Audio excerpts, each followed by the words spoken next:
আজকের হোয়াইট হাউসকে আমরা জানি যুক্তরাষ্ট্রের প্রেসিডেন্টের বাসভবন হিসেবে। বিশ্ব রাজনীতির কেন্দ্রবিন্দু, শক্তির প্রতীক আর 2 শতাব্দীর ইতিহাসের নীরব সাক্ষী। কিন্তু এই ভবন ঘিরে এক ভ্রান্ত ইতিহাস এখনও ঘুরে বেড়ায়।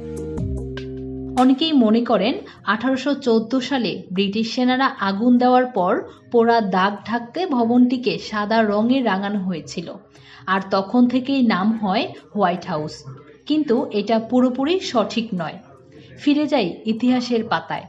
1791 সাল। তখন সদ্য স্বাধীন যুক্তরাষ্ট্রে প্রেসিডেন্ট জর্জ ওয়াশিংটন রাজধানী হিসেবে বেছে নিলেন পটোমেক নদীর তীরের এক স্থান। নাম রাখা হলো ওয়াশিংটন ডিসি।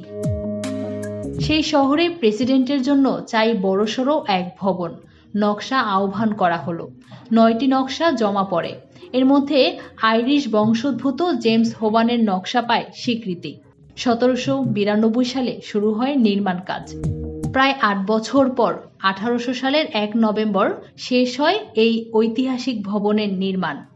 কিন্তু দুর্ভাগ্যবশত জর্জ ওয়াশিংটন এই বাড়িতে এক রাতও থাকতে পারেননি, কারণ 1799 সালেই তার মৃত্যু হয়। প্রথম বসবাস করেন প্রেসিডেন্ট জন অ্যাডামস ও তার স্ত্রী। এরপর 1814 সাল। ব্রিটিশ বাহিনী যুক্তরাষ্ট্রের বিরুদ্ধে যুদ্ধের সময় ভবনটিতে আগুন লাগায়। বড় অংশ পুড়ে যায়।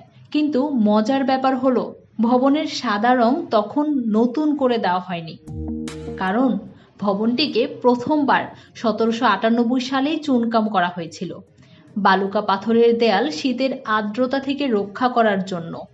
তখন এই ভবনকে প্রেসিডেন্টস হাউস বা এক্সিকিউটিভ ম্যানশন বলা হতো।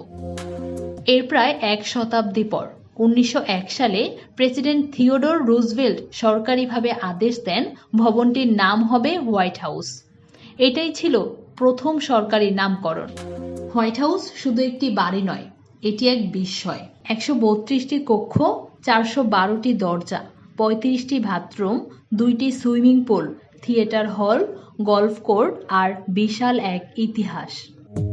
তবে এখানেই শেষ নয়। এ বাড়ি নিয়ে ছড়িয়ে আছে ভৌতিক কিছু গল্প। অনেকে দাবি করেন এখানে নাকি আব্রাহাম লিঙ্কনের ভূত দেখা গেছে। কেউ দেখেছেন, কেউ শুনেছেন, কেউ বিশ্বাস করেন, কেউ করেন না। কিন্তু সত্যি হোক বা গল্প, এই ভবন জড়িয়ে আছে যুক্তরাষ্ট্রের জন্ম, যুদ্ধ, সংস্কার, ক্ষমতা আর ঐতিহ্যের সঙ্গে। হোয়াইট হাউস একটি ঠিকানা নয়, এটি আমেরিকার আত্মপরিচয়ের প্রতীক।